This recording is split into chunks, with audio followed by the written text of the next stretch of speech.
Hello दोस्तों, स्वागत है आपके अपने एजुकेशनल चैनल समर्पण क्लासेस में। आज के इस वीडियो में हम सब सामान्य हिंदी के एक महत्वपूर्ण टॉपिक रस और छंद के अति महत्वपूर्ण प्रश्नों को शामिल करेंगे। पार्ट 1 के इस वीडियो की शुरुआत करते हैं। आइए लेते हैं पहला प्रश्न। पहला प्रश्न है, शांत रस का स्थायी भाव क्या है?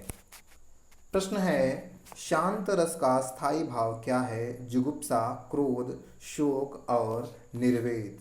तो दोस्तों, शांत रस का स्थायी भाव निर्वेद है। ऑप्शन नंबर डी बिल्कुल सही उत्तर है। अगला प्रश्न लेते हैं। अगला प्रश्न है, श्रृंगार रस का स्थायी भाव क्या है?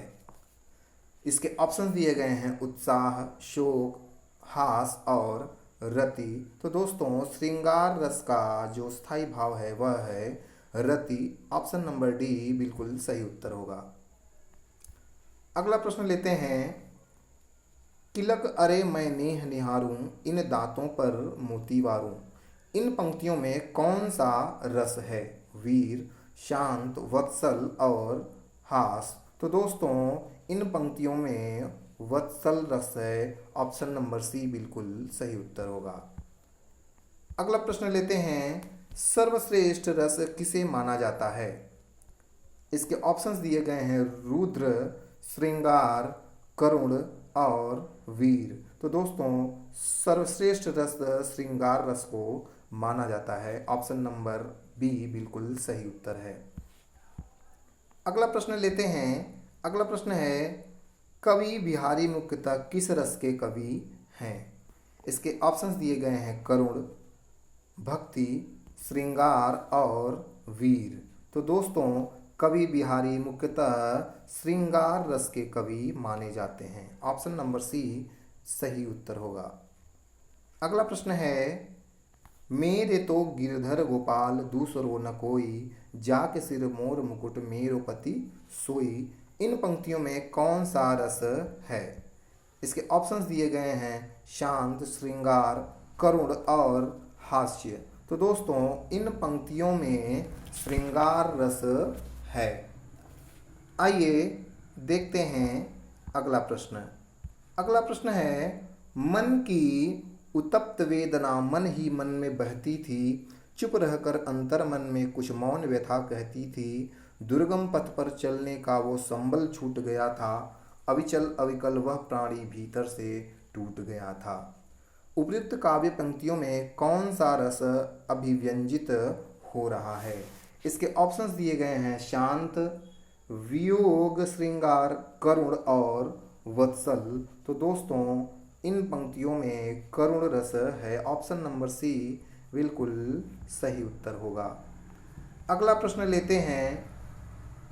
किस रस को रसराज कहा जाता है?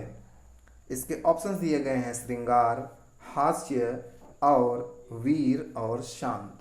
तो दोस्तों, रसराज व श्रृंगार रस को कहा जाता है। ऑप्शन नंबर ए बिल्कुल सही उत्तर होगा।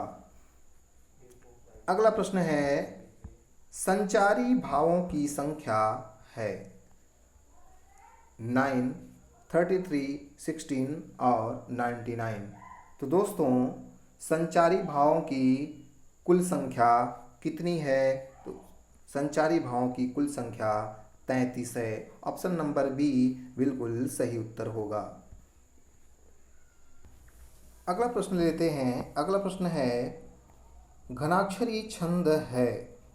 इसके ऑप्शंस दिए गए हैं मात्रिक, वर्णिक, मिश्र या इनमें से कोई नहीं। तो दोस्तों, जो घनाक्षरी छंद होते हैं वह वर्णिक होते हैं। ऑप्शन नंबर बी बिल्कुल सही उत्तर होगा। अगला प्रश्न है, वीर या आल्हा किस जाति का छंद है? इसके ऑप्शंस दिए गए हैं वर्णिक, मात्रिक, मुक्त या इनमें से कोई नहीं। तो दोस्तों, वीर या आल्हा किस जाति का छंद है? तो यह मात्रिक छंद का जो है जाति का होता है। अगला प्रश्न लेते हैं। अगला प्रश्न है, जिस छंद में वर्णिक या मात्रिक प्रतिबंध न हो वह छंद क्या कहलाता है? इसके ऑप्शंस दिए गए हैं वर्णिक छंद, मात्रिक छंद, मुक्त छंद और इनमें से कोई नहीं। तो दोस्तों जिस छंद में वर्णिक या मात्रिक प्रतिबंध नहीं होता उसे मुक्त छंद कहते हैं। ऑप्शन नंबर सी बिल्कुल सही उत्तर है। अगला प्रश्न है, निराला की कविता जूही की कली उदाहरण है। वर्णिक छंद का, मात्रिक छंद का, मुक्त छंद का, इनमें से कोई नहीं। तो दोस्तों निराला की कविता जूही की कली यह एक मुक्त छंद का उदाहरण माना जाता है। ऑप्शन नंबर सी बिल्कुल सही उत्तर होगा। चौपाई के प्रत्येक चरण में मात्राएं होती हैं। महत्वपूर्ण प्रश्न है, एग्जाम में पूछा जाता है चौपाई के प्रत्येक चरण में कुल कितनी कितनी मात्राएं होती हैं। तो दोस्तों याद रखिएगा, चौपाई के प्रत्येक चरण में कुल 16 मात्राएं होती हैं। ऑप्शन नंबर सी बिल्कुल सही उत्तर है। अगला प्रश्न लेते हैं, छंद कितने प्रकार के होते हैं। इसके ऑप्शन दिए गए हैं 2, 3, 4 और 5। तो दोस्तों छंद कुल 3 प्रकार के होते हैं। ऑप्शन नंबर बी बिल्कुल सही उत्तर है। तो दोस्तों कैसा लगा आपको ये वीडियो, हमें कमेंट बॉक्स में ज़रूर बताएं। हमारे इस चैनल को ज़्यादा से ज़्यादा सब्सक्राइब करें और शेयर करें। मिलते हैं आपसे अगले वीडियो में, तब तक के लिए धन्यवाद।